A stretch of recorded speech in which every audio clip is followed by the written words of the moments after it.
에어로너츠는 리처드 홈스의 소설 하늘로의 추락을 각색한 영화입니다.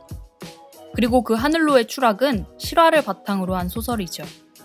영화화하는 도중에 몇몇 실존 인물이 누락되고 생성된 캐릭터의 성별에 대해 여러 가지 말이 있지만 전체적인 그림은 나쁘지 않게 나왔다고 생각합니다.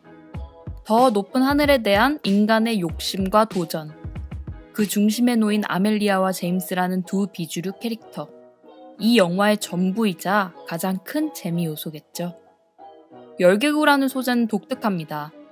그리고 펠리시티 존스, 에디 레드메인의 마스크는 아직까지 신선하죠. 이와 같이 좋은 재료를 가지고 있는 에어로너츠는 과연 어땠을까요? 영화 제작 기초의 내재적 분석 시작하겠습니다. 톰 하퍼 감독의 에어로너츠입니다. 스포일러 많습니다. 19세기의 런던. 많은 관객들이 북적이는 광장 속 제임스는 열기구를 정비하고 있습니다. 얼마 전 최고 고도 비행 기록을 프랑스가 갱신했고 그는 그 기록을 깨야 하는 입장이죠. 하지만 제임스의 마음속엔 다른 목표가 있습니다. 그건 바로 기상변화의 진실을 알고 싶어 하는 것. 영화의 시작부터 제임스의 캐릭터는 명확합니다. 친구인 존은 기상악화를 우려하지만 제임스는 기상악화를 우려할 과학적 근거가 없다고 하죠. 그렇습니다. 제임스는 숫자와 논리를 철저히 믿는 과학자입니다. 그렇기 때문에 이 비행은 혼자서 할 수는 없습니다. 열기구 전문 조종사가 필요하기 때문이죠. 이에 한 명의 주인공이 더 등장합니다. 그 등장은 제임스와 달리 화려하죠. 달리는 마차 위를 올라선 여성, 연속 옆구르기를 하는 쇼맨십, 그리고 많은 관객들 앞에서도 여유와 위트를 잃지 않는 전형적인 엔터테이너. 바로 아멜리아죠. 창공을 배경으로 한 영화답게 초반 전개는 시원시원합니다. 많은 설명을 배제하고 바로 열기구에 태워버려요. 그리고 그 두 주인공은 사회의 비주류라는 입장은 같지만 너무나도 다른 인물이죠. 그렇기에 이들의 갈등은 예정되어 있고 이들의 갈등의 봉합과 성장은 영화의 주된 뼈대가 되겠죠. 이 영화의 표면적 이야기는 단순합니다. 열기구를 타고 더 높은 하늘로 올라가는 거죠. 단순한 만큼 이야기의 밀도는 높습니다. 반면 이야기의 볼륨감은 부족하겠죠. 창공을 배경으로 하고 있지만 인물들의 주된 공간은 열기구라는 한정된 공간입니다. 외적인 상황과 인물이 개입할 수 없는 이 설정은 이야기를 키우는 것엔 치명적인 한계가 있습니다. 발생하는 위기도 사실 예상하는 범주에 놓여있고 그 상황도 제한되기 때문이죠. 밀실을 설정으로 한 영화와도 유사합니다. 이러한 플롯이 이야기를 확장시키는 방법은 많지는 않습니다. 그중 가장 좋은 방법은 이야기의 흐름을 사건 위주가 아니라 캐릭터 위주로 흘러가게 하는 거죠. 에어로너츠가 그렇습니다. 영화의 많은 비중을 두 인물의 내적인 결핍과 성장의 과정에 초점을 두고 있어요. 제임스는 기상을 예측하겠다는 목적을 가지고 있지만 학계에선 그저 몽상가 취급을 당하고 있죠. 사교 파티에서의 그의 옷차림과 행동은 그가 얼마나 이런 모임에서 비주류인지 잘 묘사하고 있습니다. 아멜리아도 마찬가지죠. 과거의 비행에서 남편은 사고를 당해 사망했고 그녀는 2년이란 세월을 폐인으로 지냅니다. 그러한 모습을 지켜보는 가족은 그녀가 사교 모임을 즐기고 평범한 남편을 만나 그저 평범한 삶을 살아가길 바라는 입장이에요. 하지만 그녀의 마음속엔 죽은 남편에 대한 죄책감과 자신이 원하는 삶에 대한 욕망이 남아있는 상태죠. 영화의 많은 시간은 이들의 상처를 조명하고 있습니다. 그렇기에 관객들은 그들의 상처를 명확하게 인지하고 공감하게 되죠. 하지만 제 개인적으론 조금 과하다는 느낌이 들었습니다. 외적인 사건을 최대한으로 전개하고 내적인 이야기가 들어간 느낌은 아니었어요. 외적인 사건이 부족하다 보니 프랑스의 기록을 깼을 때, 새로운 과학적 사실을 알게 되었을 때 느끼는 카타르시스가 조금 부족하다는 느낌이었습니다.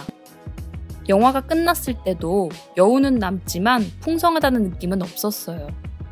그리고 이러한 지점은 어드벤처물을 기대한 관객들에겐 처지는 중반부를 전달할 수도 있습니다. 이러한 분들이 원하는 어드벤처의 재미가 후반부에 몰려 있어요. 많은 플래시백이 중반부를 차지하고 이러한 플래시백의 반복은 영화의 흐름을 끊거나 지루함으로 연결될 수도 있었습니다. 조금만 힘을 뺐다면 어땠을까라는 생각이 들더군요.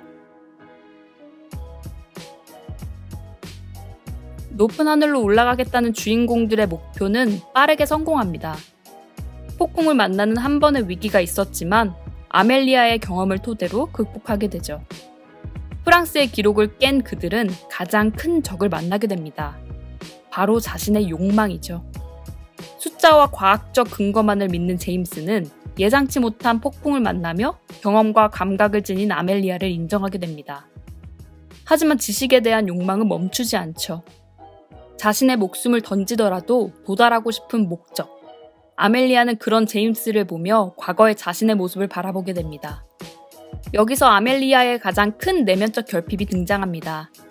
남편의 죽음은 바로 자신을 살리기 위한 자기 희생이었다는 점이었죠.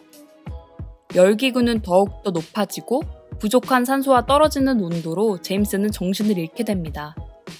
그리고 아멜리아는 제임스를 구하기 위해 자신의 남편이 그랬던 것처럼 자기 희생을 발휘하죠. 열기구라는 신선한 소재의 힘이 드러나는 지점입니다. 그간 쉽게 접하지 못한 새로운 서스펜스들이 관객들을 즐겁게 하죠. 거대한 열기구를 올라가는 아멜리아, 불어오는 바람과 얼어버린 풍선. 거대한 스크린으로 만나는 이 시퀀스는 단연 압권입니다. 될 듯 안 될 듯 단계적으로 오는 위기가 영화에 충분한 리듬감을 부여하죠. 그리고 마지막엔 센스도 있었어요. 빠르게 추락하는 열기구. 무게를 줄이려 이것저것 버리고 사람이 타는 바스켓마저 절단하지만 낙하 속도를 줄일 순 없습니다. 그리고 최후의 수단으로 아멜리아는 자신이 투신해 조금의 무게라도 줄이려 하죠. 하지만 제임스 또한 주인공입니다. 결정적인 역할을 부여받은 캐릭터죠. 제임스는 자신의 과학적 지식을 이용합니다. 그건 바로 에드벌룬에 달린 커튼을 끊어 낙하산처럼 만들자는 것이죠.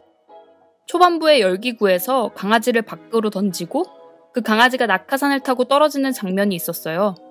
바로 마지막을 위한 복선인 거죠. 결국 그 둘은 거대한 낙하산을 타고 거칠게 지상으로 도착하게 됩니다. 그리고 바닥을 기는 제임스와 아멜리아는 대화를 나누죠. 일어설 수 있어요? 안 그러는 게 낫겠어요. 내가 도와주면요? 그럼 일어날게요. 별을 따는 사람이 있으면 그를 도와줄 조력자가 필요하다는 존의 말처럼 그들은 서로를 의지하고 영화는 끝을 맺습니다. 사실은 열기구라는 소재의 특별성을 빼면 조금은 뻔하고 정직한 전개입니다. 하지만 항상 먹혀왔던 이야기고 소재의 특별성이 제법 큰 부분을 차지하고 있어요. 열기구의 시각적 쾌감이 상당합니다.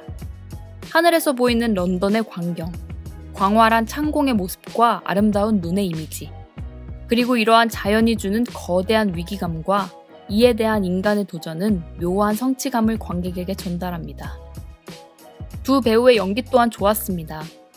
이미 사랑에 대한 모든 것에서 한번 호흡을 맞췄었죠. 심지어 그 영화에서도 에디 레드메인은 과학자였네요. 영화의 대부분을 두 배우가 채웠지만 삭막함은 없었습니다. 높은 곳으로 올라갈수록 미묘하게 변화하는 캐릭터의 단계성을 잘 살렸다고 생각되네요. 영화 제작 기초의 에어로노트 적정가는 9,000원입니다. 이 리뷰는 지극히 주관적인 리뷰입니다. 끝으로 이 영상이 좋다고 생각되시면 구독과 좋아요를 부탁드립니다. 댓글을 남겨주시면 여러분의 생각을 통해 더 좋은 리뷰를 만들 수 있을 거라 생각합니다. 감사합니다.